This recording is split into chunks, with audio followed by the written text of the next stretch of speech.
This program is presented by University of California Television. Like what you learn?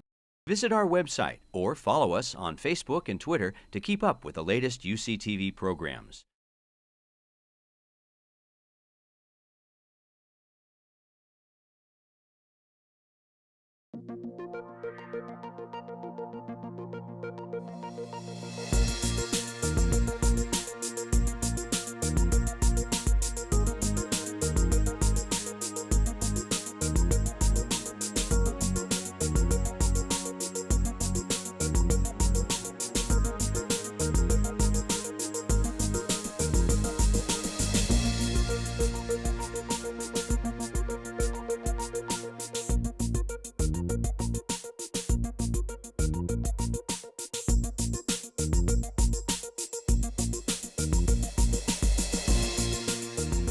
Thanks all for being here. I'm excited to have this opportunity, and thank Anna, Medicine of Cycling.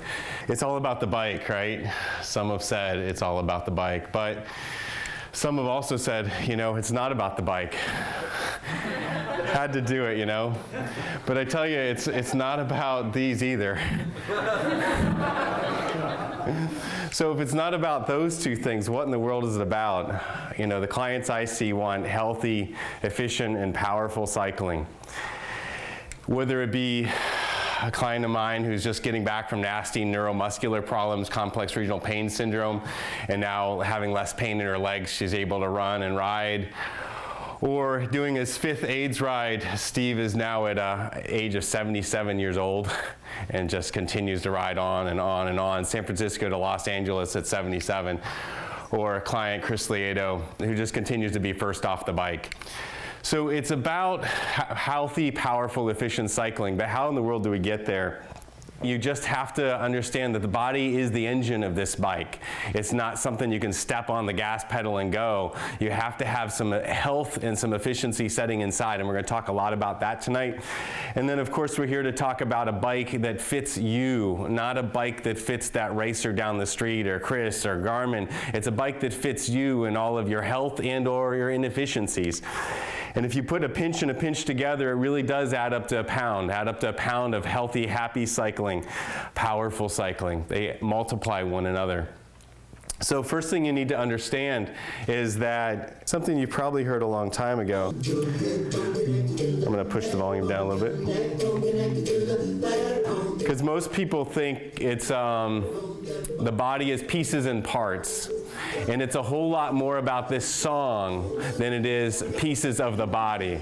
It's really critical. We're going to talk a lot about that in the next couple.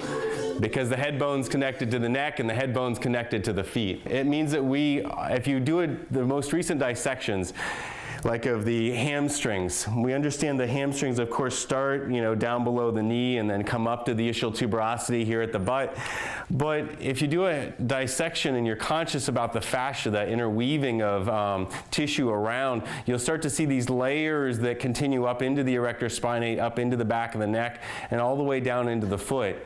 I can't tell you the number of clients that I work with that as they start to recognize this connection all the way up the chain, this is a single dissection of muscle, that we start to work on their foot or their calf, and all of a sudden their hamstring flexibility gets better, maybe their mid-back, or maybe even their head. And these chains are not only vertical up and down the body, but some of them cross over the body. So it is indeed connected. These fascial interweaves that run through and around muscles put us all in one piece. There's a term out there that was coined by Buckminster Fuller, back in '62, called tensional integrity, also known as tensegrity.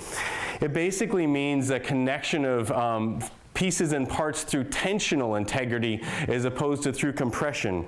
So as we start to weave together the body through long chains, we end up with pieces of bones that aren't compressing on one another, but these fascial lines that have the ability to decompress the joint, decompress the knee, the hip, the low back.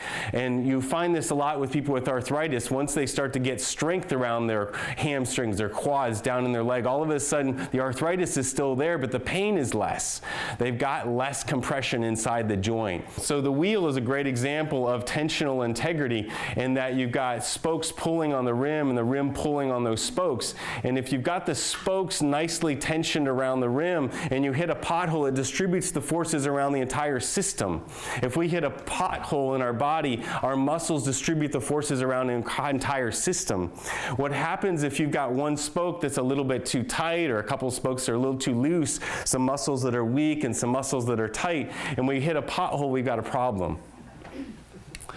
So what that looks like on the bike is maybe we've got a foot that's not working well, or a hip that's not working well, or maybe even a mid-back that's not working well, and we start to get a knee that's wagging, and this is the guy that you're behind or the gal that you're behind, and you see that knee kind of doing this. And you maybe see the butt that's doing this. And that might be coming from the foot, that might be coming from the knee. You just don't know until you start to look and understand these interconnected systems. So we ask the question of, what's driving your knee? It could be your foot, it could be your pelvis, it could be your thoracic spine. And we've got this poor little knee that walks in to see me and says, I'm in pain. And most people will go, well, if you're in pain, then let me do some ultrasound here. Let me do some ice packs on the knee. Well, let me massage the knee. And so many times the knee is the victim. It's the victim of something above or below, sometimes pretty far away. It'd be kind of like if I grabbed someone's hair and pulled on it. And I said, what hurts? And they go, my head hurts. And I start to treat their head. The problem is me. The problem is something that's yanking on the knee. Now, I'm not saying that there's not always knee problems, because there are. But we have to understand who's the criminal and who's the victim. The criminal can many times be further up and down the chain. And we start out, second thing you need to know first is you've got this chain of interconnectedness. Second thing you need to know is what I think about as a wellness account or a body health account. So we start out with a knee that's pretty darn happy, and our potential wellness when we're 16 years old is way up here at the top. And we sit at the computer and we type and we ride our bike and we have an accident and we start to, bounce on the ground a couple of times, and our bank account gradually over time starts to go down. But nothing hurts yet. We're still on the bike, we're happy, we're still sitting at the computer, we're happy, we're bending over and picking up things, we're happy. Then one day we go out for that ride that's, not a little bit longer, but a lot longer, and not a little bit hillier, but a lot hillier. And we write a $10 check. And now all of a sudden our bank account balance has gone into the red. And now all of a sudden you go, my knee hurts, and all I did was bend over to pick up a pencil, or my back hurts, and all I did is pick up my kid. Well, it wasn't that $5 withdrawal, it's what's been happening, all the crashes, the accidents, the sitting at the computer, and now eventually you've taken that last little bit out of the account and something starts to hurt. The question is what happens after that. Most people will walk into rehab and they'll work with me a little bit, or they'll do some yoga or some flexibility, or maybe they'll start eating a little bit better, and they start to add a little bit of money to their accounts. But then they drift right along this line, just waiting for that next withdrawal to push them back in the hole. Remember, up here is our potential wellness and our resilience. I would argue that 76-year-old that I talked about earlier is functioning way up in here. So age does this, but most of the time what we do to our body does that. So start to think about how we can add health and resilience and wellness back into our body, flexibility, strength, etc. So the body's connected and we work in a health account balance. What's next for you? Next. So we need to understand your flexibility a little bit, because remember, this is a marriage of the bike to your body. So the needs of the Olympic level cyclist who needs to be in a very aerodynamic, fast position are very different than my needs, most of our needs. And so you don't need this flexibility in order to ride a bike that's, mostly upright. But this is the kind of flexibility you need in order to be in a very aerodynamic time trial. So most of us walk around with hip flexibility somewhere around here. It gets very tight. In order to ride a bike in a slightly bent over position, we need hip flexibility here. And I'm still not getting any resistance here. I'm looking for how hard it is for me to move her leg, and does her back start to move. But in order to ride in an aerodynamic position, I can't tell you how many people walk into my office saying, I really want to be down here, and it's been 10 years since I've ridden a bike and I'm a stiff old bloke. And I just don't understand why my hips are rocking and my back hurts. Because in order to get down there, you need this. And in order to get down there, most of the guys I walk into the back have here. You need this. You need these kind of flexibilities. Flip over to your stomach for me. In order to stay injury-free, in order to stay healthy. Quads that don't look like this, but quads that look like that. Yeah. I can't do that. You notice I'm not laying on this table. But I'm also not an elite athlete, and I'm not the Garmin people I work with. But I'll tell you, there's a number of elite-level athletes that walk in and they hurt and they don't look like this. And as soon as their flexibility and their strength starts to come up, they stop hurting and they get faster. So flexibility. We also need to know a little bit about your core control, your stability in your abdomen. But why in the world do we need core stability for cycling? You know, it's not like we're batting a ball or throwing. Yeah, my favorite analogy is to think about these legs that are pushing down on the pedals kind of like a cannon. So if that cannon pushes down on the pedal and it's setting on something nice and stable and strong, then it looks like this. When you fire the cannon on a battleship, you have a lot of power that's driven to the pedal. When you fire a cannon on a canoe, you got a problem. And a lot of people see hips that are rocking and say, well, the saddle must be too high. I see hips that are rocking, and many times that person just doesn't have the core control and stability, and their legs are these massively strong things, and their core is just like, just snoring away, doesn't know how to connect. So what we do in the chair all day long at work affects how we get on this bike. One of my favorite expressions is the body is cement waiting to harden. Yeah. The flip side of that coin is motion is lotion. So if you add a little water into that cement, if you get into yoga, if you sit up in your chair and wiggle about a little bit every once in a while, then all of a sudden you're starting to break up some of that cement. So, and this counts even in professional elite level cyclists. I don't know whether you can see it in the way he's sitting here. But Christian's got all his weight on this right hip. We're now at probably 7 or 8 years ago. He fell on this left femur and fractured. I think it was 7 or 8 pieces. Whoa. Yeah. And so he sat around all day long looking like this. And then he expected to be able to shift his weight over to his left sit bone. I'll bet you probably a quarter of you in here aren't equal on your sit bones right now. And you're not equal at work. If I asked you to shift from side to side, you wouldn't be able to get from side to side efficiently, as Christian had a challenge here.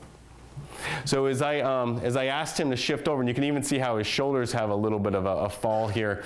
As I asked him to shift over to the right side, it was quite easy. And as I asked him to shift over to the left side, he really had a hard time initially getting that elongation on there.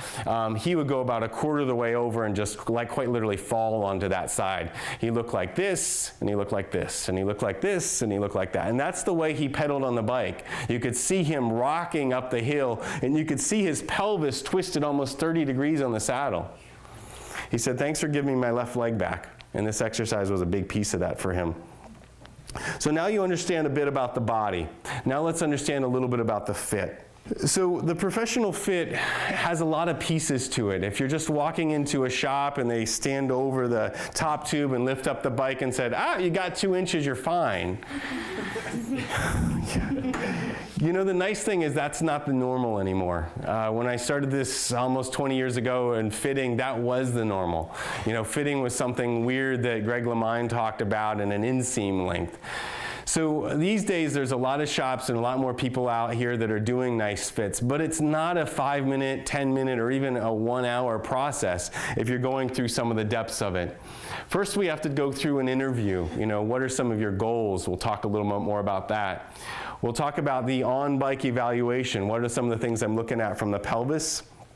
The off-bike evaluation, we talked a little bit about that earlier. We then finally, after going through that process, we then start to look at changing the bike. I need to understand your body, your goals, etc., before we ever start to play around with the bike. And then we might go through some exercise instruction depending upon, you know, what the skill level is or what the clinician comes into it with. I frequently will throw a little bit of treatment in that first if someone walks in with some discomfort.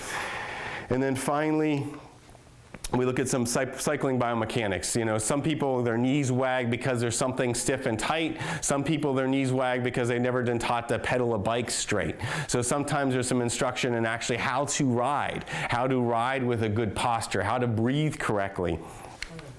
Yeah, it makes a big difference. So I like to start to think about this as less of a professional fit and a lot more about a cycling biomechanical analysis. There's a big difference there for me, which a fit is something that, hey, walk into a shop maybe, get things pretty well done, you know, but really going through a specific flexibility, strength evaluation, understanding your biomechanical needs, and making the bike fit your body. In some ways, believe it or not, actually the truth is in most ways, believe it or not, it's a whole lot easier to fit the people you've seen on the screen so far than most of us, because they've had a lot of flexibility, they've had a lot of core. Their job is to ride a bike or to race in a triathlon. And they don't sleep 5 or 6 hours a night, they sleep 10 hours a night. And their time not on the bike is working on flexibility and strength. The professional athletes many times are much easier. So going through a cycling biomechanical analysis where you're really looking at the whole as opposed to just the bike makes a lot more sense to me. So looking at that process, first the interview. What are your goals? If you get anything out of tonight, what I really want you to hear is bike fit is about getting the bike to you and not to some standard, you know, your knee angle needs to be this, or your hip angle should be that, or I read in a book that your torso angle should be that. It's about understanding what are your goals. Hey, I just want to ride to the supermarket. Great. I don't want to put you here. You know, hey, you know, I want to be very aerodynamic, very fast cyclist, and I've got the flexibility and strength to do it. Great. Let's get you low. So what are your goals walking in? And if a fitter doesn't really take some time in asking you what's going on with you and where you're trying to get to, then think otherwise. What's your histories of injury and trauma? Any surgeries that you had? I got to know your history to understand what I need to do to this bike to make it fit you. What do you do for work? Yeah, it looks that way, you know. I can't tell you the number of people that are there. And what happens on the, yeah, makes a difference. And then there's a lot of other things to ask. You know, for me, you know, I'm talking to someone 20 minutes during my bike fit process, usually while they're sitting there and warming up. But I want to know all about you and the things that make a difference for fit. Next, first the interview, next the biomechanical analysis. So when you're pedaling on a bike, we don't want those knees to be going. When the knee starts to track to the outside like that, there's really nice, if there's one thing that's been researched nicely on the bike relative to biomechanics, it's this. And when the knee starts a-rocking, there's some challenges because the knee was supposed to be straight, relatively speaking. Now, side to side, maybe 1.5 centimeters to 3.5 centimeters, basically an inch or so. But when it starts to go like this, and this person came into me with some knee discomfort, it happened to be his pelvis that was driving this. We got the bike in a better place, and his knee stopped. His knee pain stopped. He also had some IT band tightness that was dragging his knee around. What the knee should look like is that. Now what this is it's a Retul, which is a motion capture system you'll see a picture of in a minute. When that knee is tracking straight up and down, we put these little dots on the person, it looks much more like this as opposed to like that. And this Retul system spits out a nice measure of this. You know, this is about 25 or so millimeters of travel from side to side. With the frame being here, that's a knee going sagittal, if you will. Next, what's going on with the knee and what's going on with the pelvis? So we talked earlier about the butt shouldn't be rocking much on the bike. I've got this person just pedaling backward initially to see what it should be doing. It does the same thing going forward as well. But watch what happens as they shift over to that side. See how much they hike up? And then as they continue to pedal backward, and you'll see the forward here in a minute, they got a nice pop on that left side that they didn't have on the right. And you can see his pelvis tipping over there as well. And in a moment, he'll start a forward right there. And every time they came over that pedal stroke, that pelvis twisted, happened to get some saddle sores on the right side, happened to get some right knee pain. And in this case, it was that left pelvis that was driving the right knee pain. So the pelvis should look a whole lot more like this from the back, a little bit of side to side, just like when we're walking, as opposed to that big rocking or any significant amount of twisting on the bike. It should be pointed straight ahead, because the more we're doing this or the more we're doing this, it might look great for dancing, well, maybe not on me, but the more it's pointed straight ahead, the happier we're going to be on the bike. Okay. So on-bike evaluation continues by looking at the pedals first, because the pedals aren't going to go anywhere. We need to make sure they're in a nice place. So when you clip into the pedal, you have this cleat, and the cleat can be adjusted forward and backward, and the forward and backward should be set up so the back of this first met head here, this one's a little bit forward. This client didn't do very well in therapy. You'll see him a little later on. So that the back of this first met head or the front of the fifth met head should be over the pedal axle. Many people will have the cleat setting too far forward, and what will that lead to? Now I get to ask you a question. If you have a cleat that's too far forward, what might that cause? Knee pain. Knee pain, very important. I heard another one that was really frequent. Achilles, yeah. The more forward that cleat is, the longer the lever arm on the calf and into the Achilles tendon. There's one more I see a whole lot, probably the most common. Hot spots, numbness. Yeah, when the cleat's too far forward instead of over the back part of this met head, then frequently people get heel pain, Achilles, calf problems, knee pain, and the biggest is hot spots. Small changes make really big differences here. And so moving the cleat not by an inch forward and backward, but by 2 or 3 millimeters, or sometimes even a mil or two. Now, a mil is about the thickness of your fingernail. Tiny little changes make big differences in fit. We'll talk about why in a minute here. So side to side, you can obviously adjust this cleat forward and backward, but it'll also slide side to side. The side to side should be set up here so that the center of the ankle, continuing up to the center of the knee and the center of the hip, are all in that same plane of motion. Now there's some exceptions to that, but generally we want to see a nice straight line down through the center of that foot. And then rotation. I want everyone for a moment just to put their feet flat on the ground for a second. And I want you to notice your feet relative to one another. Do both of your feet point straight ahead? Ask that question. Or is one different than the other? Most of us it is. Is one pointed out more than the other? How many people have one foot that's pointed out more than the other? Yeah. How many people just have a foot that's pointed out, or feet that are pointed out? Yeah, most of us. Probably 3/4 is a pretty normal amount. I see a lot of people that walk into the office that have their cleats, which give you a little bit of movement, pointed straight ahead. And the amount of movement that they have allows them to go from here to here, or maybe here to here. But they walk into the office and their foot's like this. You know, they're sitting there with one foot turned out, and the cleat is saying, you must be straight ahead. So if the cleat tells you, watch my knee for a second, I shouldn't get in front of that. If your foot wants to be turned out and your cleat says you must be straight ahead, then all of a sudden you see my knee go in. So if I don't take the cleat rotation and accommodate the rotation for what's going on in your knee, your calf, your foot, maybe even your entire leg, all of a sudden I'm screwing you up from the bottom up. So that knee that we saw going in and out earlier that was driven from a pelvis, it could have just been as easily driven from a cleat that was on incorrectly. I continue to come back to you've got to accommodate the bike, the cleats to you, wherever you're at today. Now that doesn't mean that you can't change, and you hopefully will get more flexible, more strength, but if I don't make the bike meet your body today, then all of a sudden we've got a bike that's screwing you up, literally and or figuratively. So that's the cleats. Yeah, kind of a fun picture. For those of you who don't know some basics on the bike, down here is the bottom bracket. We'll be talking about that in a second. Here is the seat tube. We'll be talking about that in a second. The top tube, the stem, obviously the handlebar, and the brake hood. And you can find this online here. It's a really fun pic. So next thing we need to understand is the seat height and the seat foreaft. What helps to determine your seat height and your seat foreaft? So we've got the cleat first, we started at the bottom. Next we start here.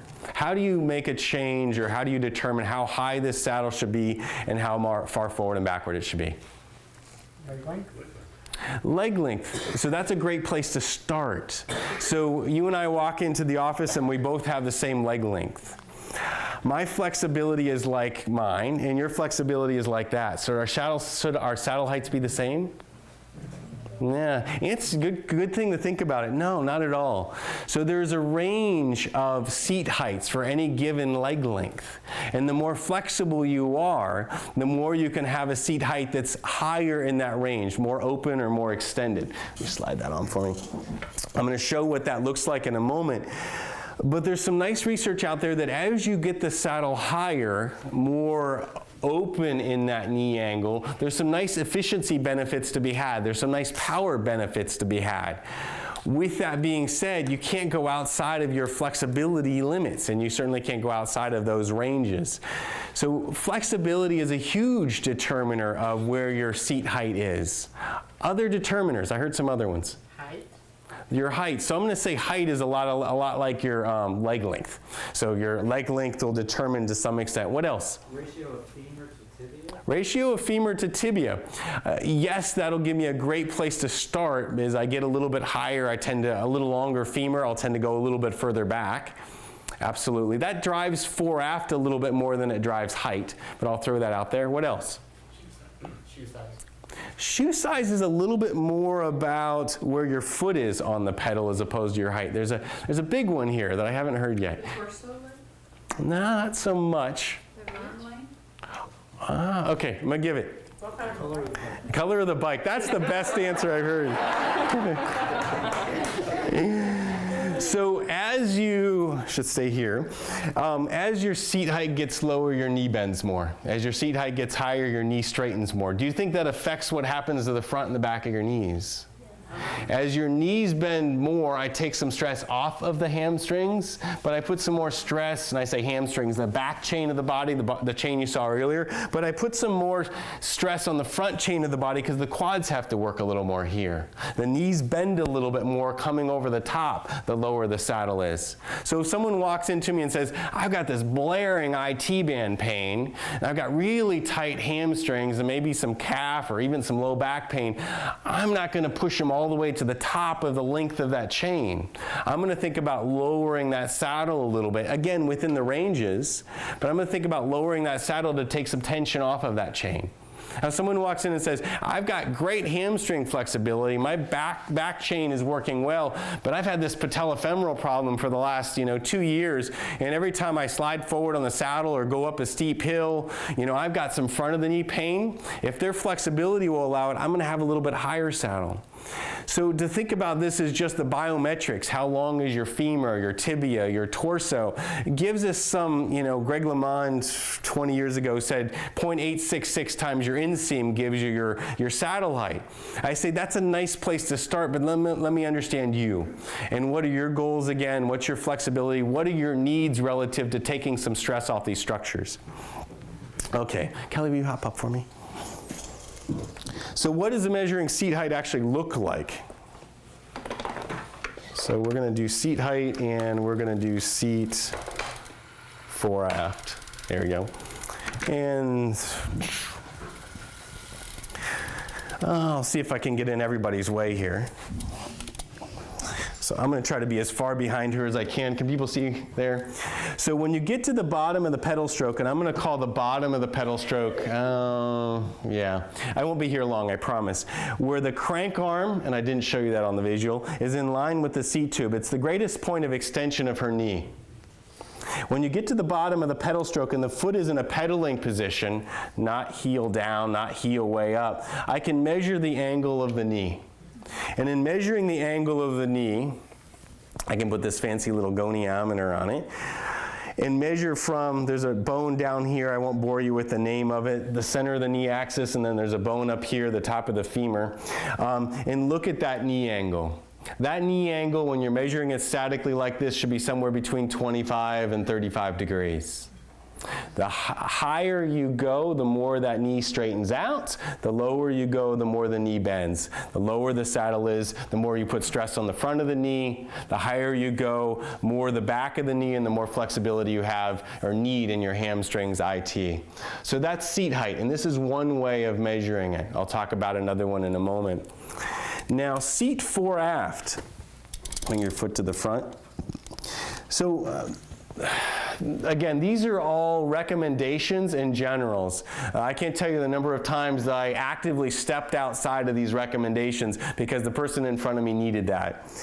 The second thing I've got to say about this is it's also, I'm talking about road bikes right now. If you throw in time trial fitting, if you throw in aero fitting where you're down like this, a lot of these things shift by 5, 10, even 20 degrees, and there's other things I need to take into account.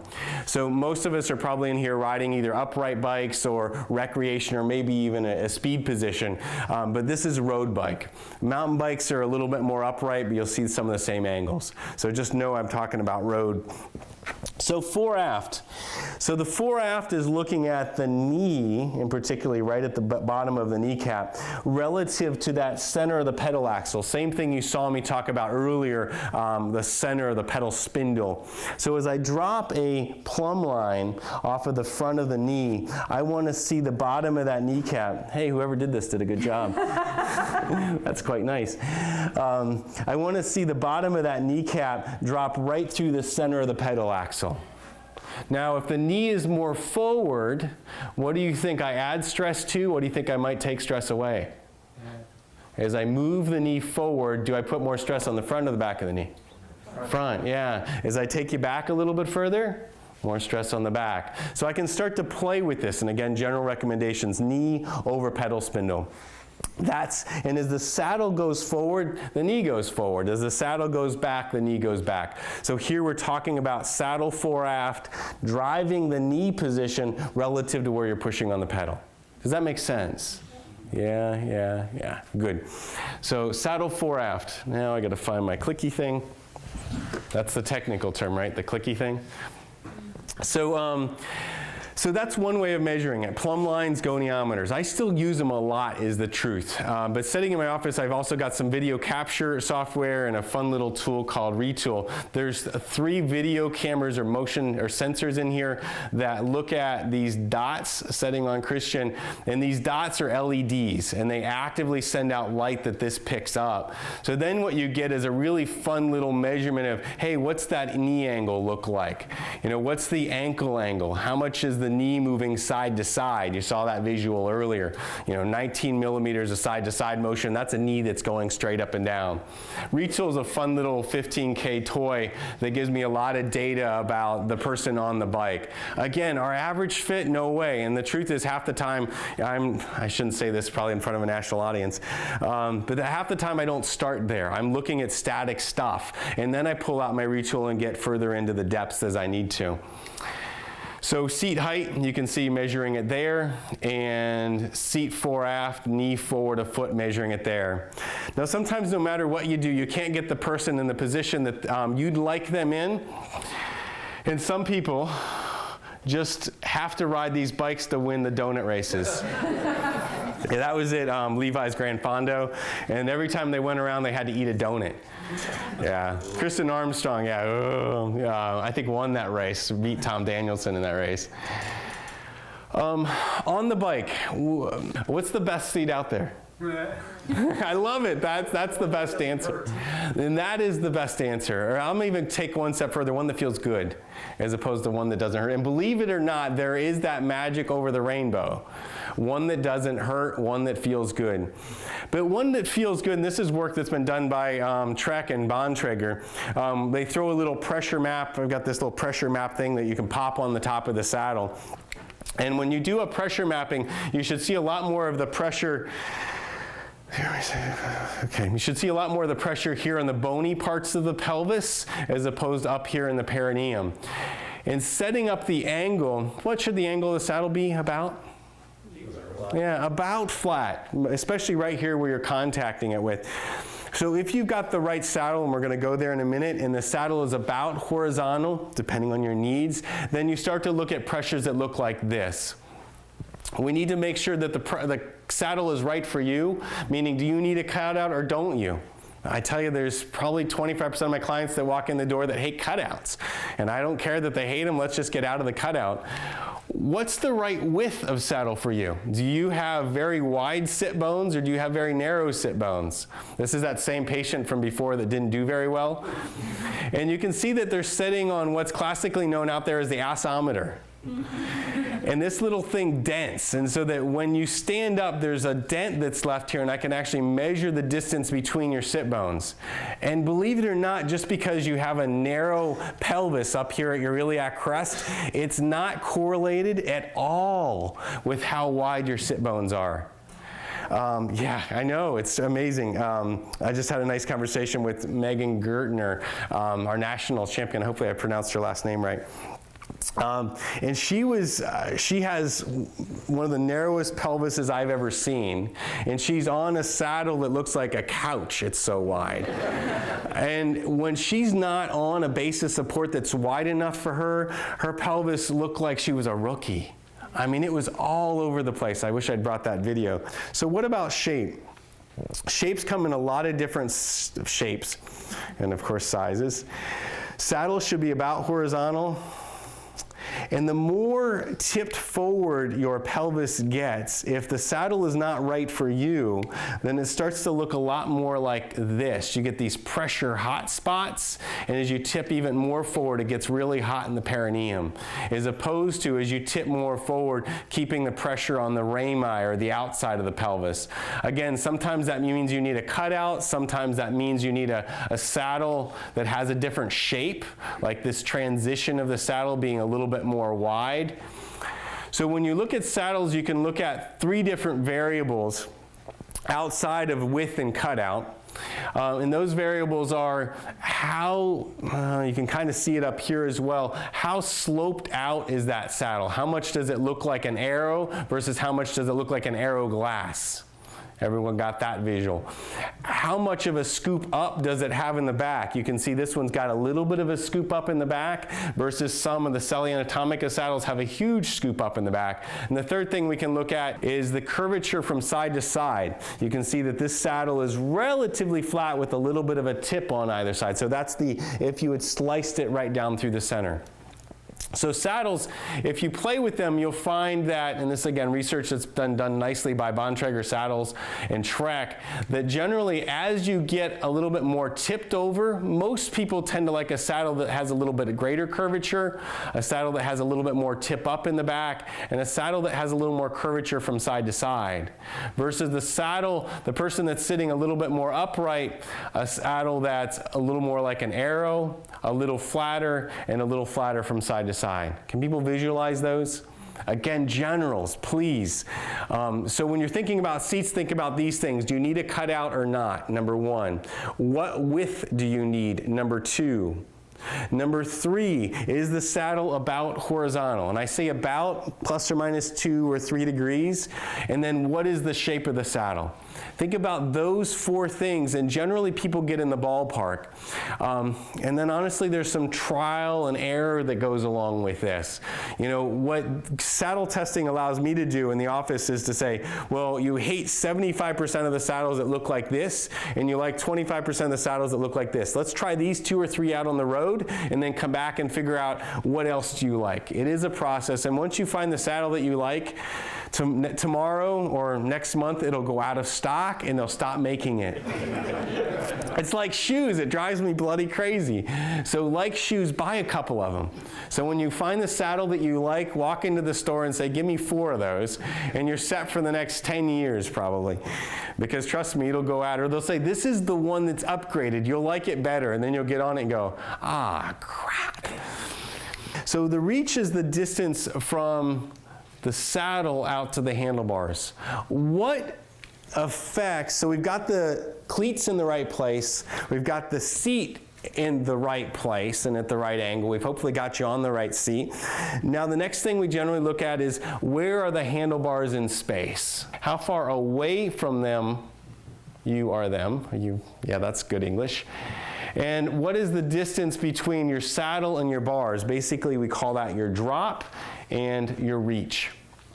what do you think affects how far out these are going to go? Torso length. Torso length, one. Strength. The position on the bike from the back end. So torso length, so of course the orthobiometrics, meaning the longer you are in the torso, the further out those are going to be. That's easy. Strength. So if someone has a great core, they're probably going to be able to do this. If someone has an incredible core, they're going to be able to do this. Because trick question, what steers the bike most of the time? Is it your handlebars? Yeah, your hips and your pelvis and down to your feet. Cycling and cornering is a lot more like skiing than it is about driving a car. It happens from your pelvis and it happens from your feet. So your hands are left to be shock absorbers. They're left to be light on the handlebars. Because most people go, I don't know why my neck hurts. And every pothole that hits, as opposed to, oh, those potholes just kind of bounce out there. And I can steer the bike really well even if someone bumps me in a crit. Or if that person beside me decides to do this, the pelvis is stabilized on the bike. The hands are just left to do what they need to do. And it's amazing to watch elite level riders with this, because you'll see them riding down the road with their hands in their pockets and they're not sitting up, but they're down here with both hands digging in their pockets on a downhill at 40 miles an hour. That's a true story. Yeah, that's an absolute true story. They go, whew, freaking A, what happened? So because they're so good at controlling the bike from their pelvis, not from their hands, and the bike gets pushed in a crit, or a bike, you're in a corner and all of a sudden the traction starts to go and they pull it back underneath them.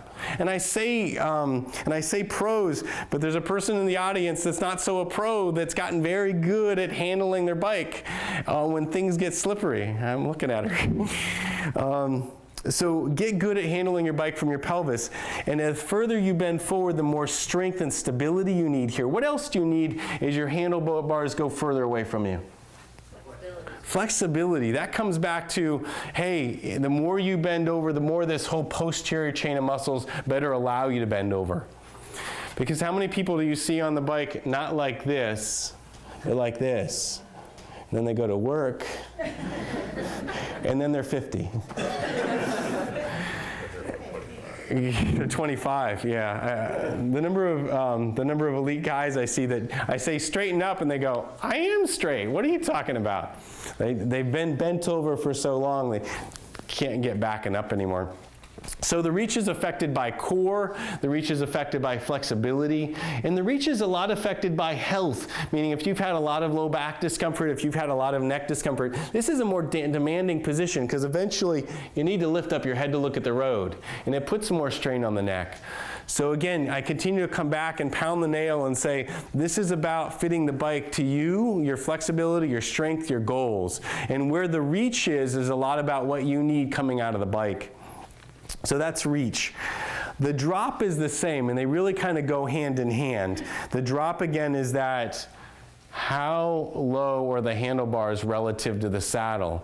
Obviously, as you get lower, you've got more aerodynamic benefits. As you get lower, you get a little more weight on the front wheel. That's why it's easier when you get in the drops to be able to corner and descend well. As you get lower, there's some really nice benefits about putting some weight on the pedals. But I tell you, there's the number of people that I need to pull up and back with their handlebars versus the people I go down and forward. And I'm not talking about your average Joe, but professionals that I need to pull up and back are outnumbered probably 3 to 1. And even on the elite levels, many times I bring the handlebars up and back, and here's what happens. They go, but I'm so aero. And I bring them up by 4 centimeters. And they go, I'm so not aero. And they go, but I can handle the bike better. No, my back and my neck pain feels better too. And they go faster, because I've brought them up just a tiny bit. And they've been slammed down and forward, up and back. So reach and drop really go hand in hand. And we need to get you in a position that looks a lot more, Kelly, can you hop up again for me? There we go.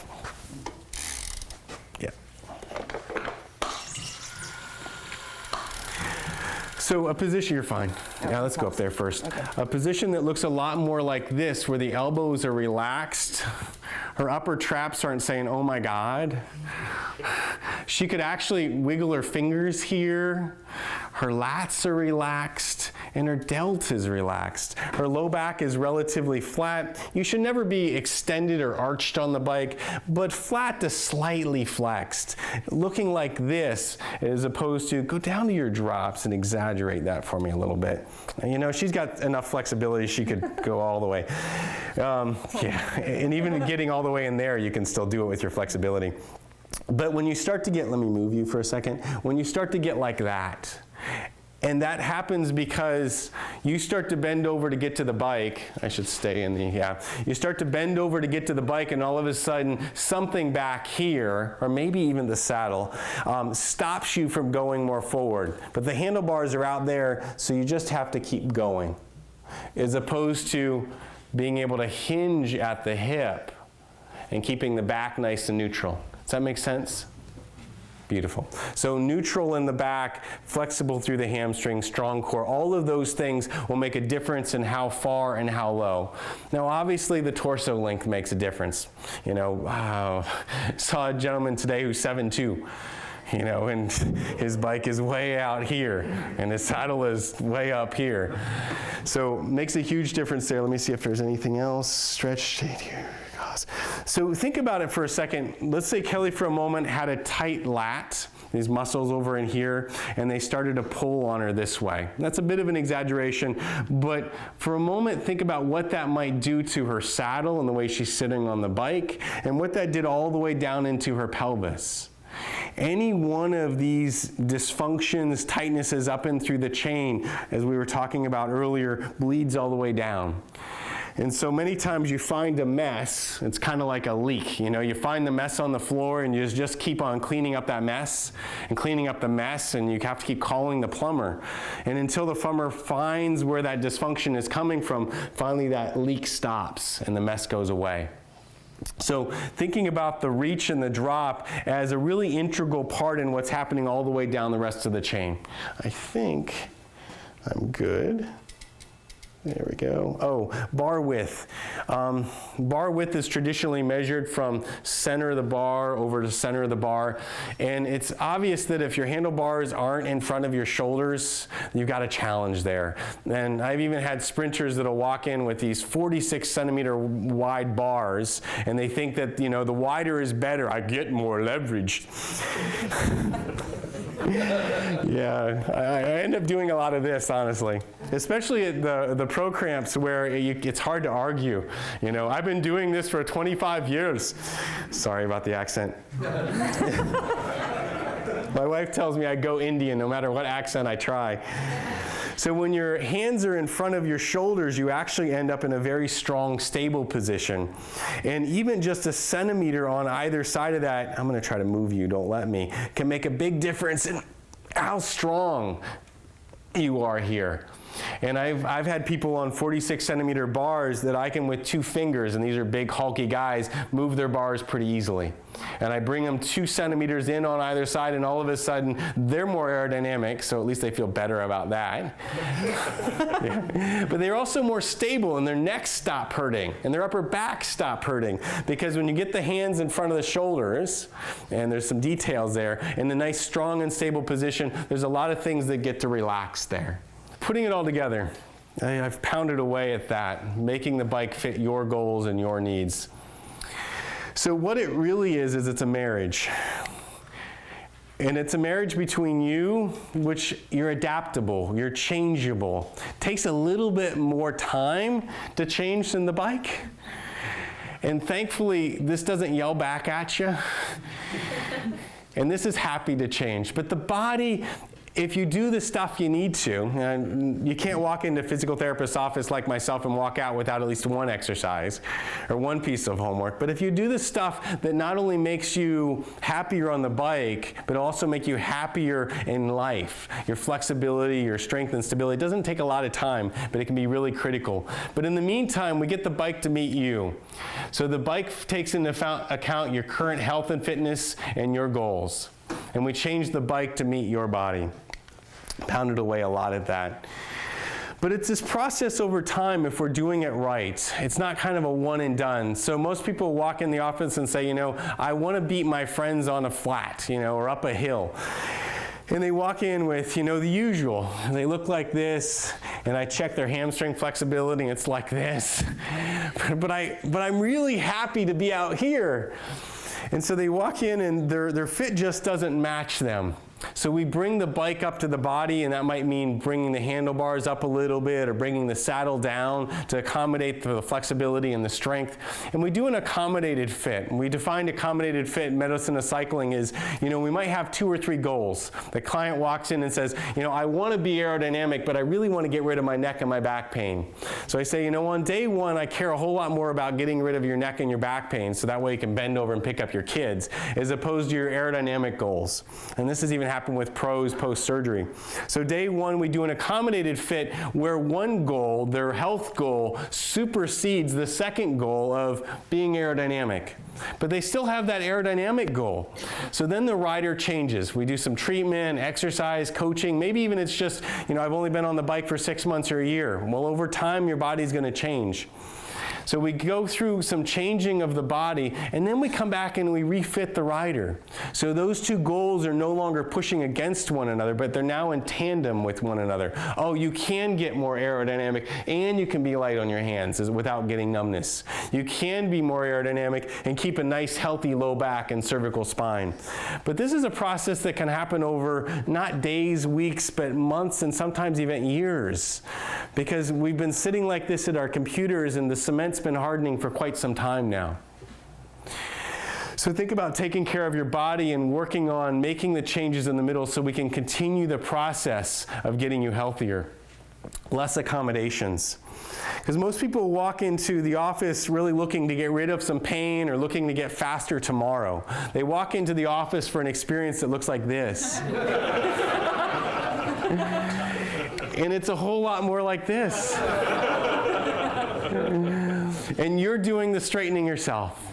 Sometimes I'm working on you, but the most important thing I do with people is really give them homework, things that make them feel better on and off the bike, whether it be posture or ergonomics, really working back and forth between these 2.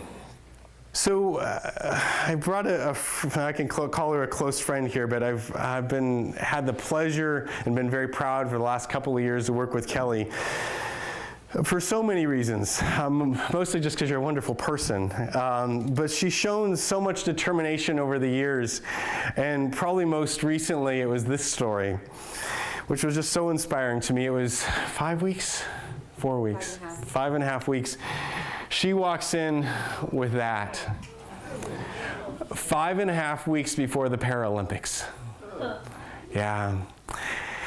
And guess which side it's on? That side. Yeah. Ouch. It hurt. And we did a lot of that, but what we really need was a surgery. And so she got a surgery to straighten that out. And said, how in the world do I have all this training for the last 4 years turn into Paralympics, and I really want to get on the stand again this year, get on the podium. And through a lot of training, upright for a while, keeping the pressure off of here, and a lot of nasty intervals setting inside on the trainer. We got to there. She got to there. I was just able to help out a little bit. And not only going through the physical challenges of that, but imagine what that just does to you mentally. So with that, fitting a bike to your needs and improving your health account, go back to the beginning, your health account will not improve your riding, but also your life. Okay, so I'm super grateful for Curtis, and I'm up here speaking kind of off the top of my head tonight. I hadn't seen any of his presentation. I prepared her well. Prior to coming here. So I guess a couple of things that I just wanted to touch on was, number one, the idea that we have of accommodating the fit to the rider. Obviously, I have some unique fit challenges with my funny little arm. And, it just occurs to me that was one of the first things that I did when I decided that I wanted to be a competitive cyclist. and I was on the TIBCO development team a number of years ago. And I went in and I said, well, okay, if I'm going to spend 20 hours a week riding my bike, I've never had anything like that. I've just ridden my bike around for my entire life, right? If I'm going to spend 20 hours a week on my bike, do I want to ride around crooked? That doesn't seem like a very good idea to me.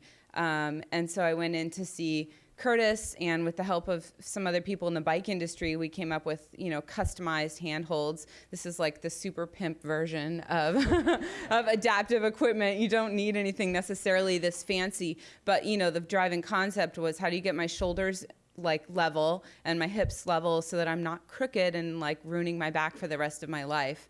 That was a good 6 years ago, I guess, almost 7 years ago. But I actually haven't been racing for all of those years, because one of the very first things that happened as a competitive cyclist was that I got hit by a car. And so I went in to see Curtis as a development rider on the TIBCO squad for a basic bike fit. And hey, can you help me with my handlebar concept? And was back in there probably 2.5 months later. Trying in a pinch, trying to qualify for the National Paralympic team, because I wasn't on the team and nationals were coming up, and I had to go to Worlds, and I had to win a medal at Worlds in order to be on the national team, in order to get funding so that I could continue to be a bike racer. And so with all those dominoes, I just went into Curtis and I said, I can't hardly walk. How am I supposed to race in 6 weeks? And he gave me some exercises, which I did religiously, and that was the beginning of our working relationship. And it's been sort of one crisis after another, unfortunately. But with this latest one, right before going to the Paralympic Games, I was racing at Cascade Classic with Primal Map My Ride. And it was the very last day of racing before I was going to leave for London, and I just got run into a curb on the last stage of the race and flipped over the handlebars. So I was pretty much the only rider to go down, and I was lying under a tree, and I knew that my collarbone was broken before anything else, and everybody wanted to ask me, did you hit your head, and do you know what day it is? And I just kept saying, I know the date, I can tell you where we are. This is the second lap of the RB Butte circuit race. We're on the backside after the second climb. Like, I know where we are. It's my collarbone broken. And nobody would tell me for about 12 hours until we got the x-ray back for sure. But, and Curtis can attest to the person that walked into his office 2 days later, the day before surgery, was not the person who went to London. That's amazing. And that my collarbone was broken, but so was my mental game, because I said, I have overcome so many obstacles to be here. I almost didn't even qualify for the team, not because I wasn't strong enough, but because of all these other things that happened. And this is the last straw. Like, it's over. I'm not going to be able to do this. And it took about, 2 or 3 days to realize I've overcome, with Curtis's help, I've overcome being hit by a car. I've overcome serious head injury and all sorts of other, who knows how many injuries I've actually prevented by going in pretty regularly with, this is hurting. Maybe we should do this to my bike fit. And I said, you know what? I've come back from all of these other things. I know how to heal my body at this point. And so I did, I just said, okay, I'm just going to do what I've done about a dozen times since I started being a bike racer. And that having that sort of like mental switch thrown of going, okay, no, I can do this. I know what I'm going to do. I'm going to do my exercises, and I'm going to do some things like put my bike in a trainer and ride without any weight on my handlebars for almost 2 weeks. I think it was 6 or 7 days after surgery. I was on my bike with my arm in a sling, and I'd ride as long as I could, leaning on my left arm. And then when this started to throb too badly, I said, okay, I'll sit up. And in some ways, I'm lucky that it was my little arm where my collarbone broke, because I could still, put weight on my left arm. So when we headed off to London, I still was having trouble with standing starts out of the starting gate for the velodrome events. But I could go out and ride on the road. And when the vibration on the road started to bother this too much, I could just take my arm out, and ride with one hand for a while, because all of my controls are on the left. So, it was no big deal.